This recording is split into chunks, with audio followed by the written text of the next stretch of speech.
In any market for goods and services, what is it that determines value? For a rational mind, that value is determined, quite simply, by what customers are willing to pay for it. Often this is a subjective judgment by the customer that is disconnected from what went into the production of the product. The now widely accepted subjective theory of value explains this dynamic in more detail. Now back in the olden days, in what we might consider to be the dark ages of economics, before we could objectively calculate the success or failure of various economic approaches with a high degree of accuracy, like we can today, there existed a relic called the labor theory of value, which alleged that value could be objectively determined by the amount of labor a human put into producing it. This sham theory immediately ran into logical inconsistencies, such as what is called the diamond water paradox. If one finds a diamond with little or no labor, why, in nearly all cases, is it so much more valuable than water, which is necessary to human survival? The old-timers had it backwards. Labor does not determine value. Value determines labor. If customers perceive something to be valuable, more labor will be required to produce it. Or not, because of automation, but in the end, more product will be produced. And in most cases, that will require more labor. This results in the production of some pretty darn stupid things. But in the end, it is the most powerful engine for human advancement that the world has ever known. Only the stupidest economists and politicians now put any stock in the labor theory of value. And it is thought to have merit only in one political philosophy still existing. Can you guess which one?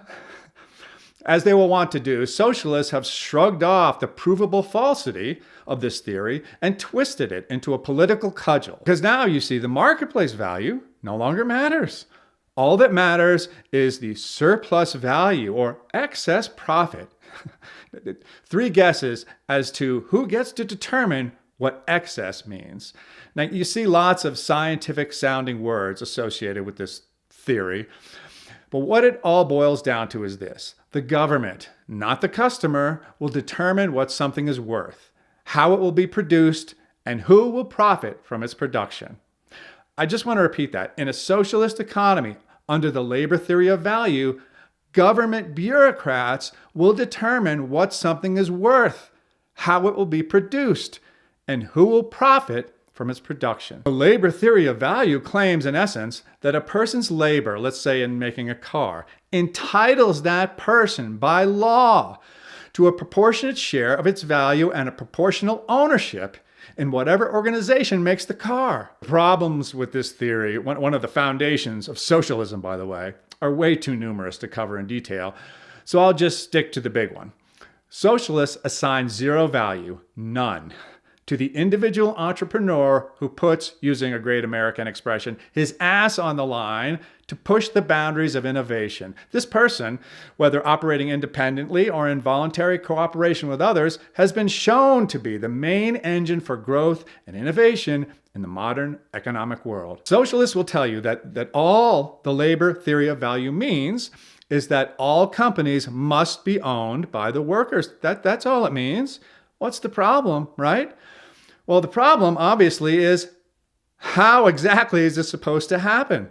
Oh, not a problem. If you're a socialist, you simply confiscate all the equity in every company in the country from its current owners and then redistribute it to its employees. No problem, right? The company will continue to run just as successfully as it did before, maybe more. Socialists, listen carefully and try to follow along. Ownership brings control.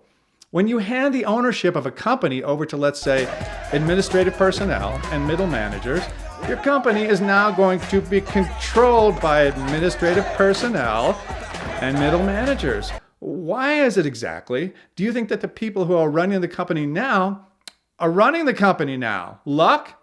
Yeah, a little. But in addition to luck, harder work, longer hours, a willingness to endure more pressure, a higher tolerance for risk, and in general, a stronger knowledge of what will make the company successful. Adherents to the labor theory of value live in a dystopic nightmare world where the provably destructive forced equality ethic is imposed on the very element of society that is most important to its long-term survival. Now, if that's not a recipe for success, I don't know what is.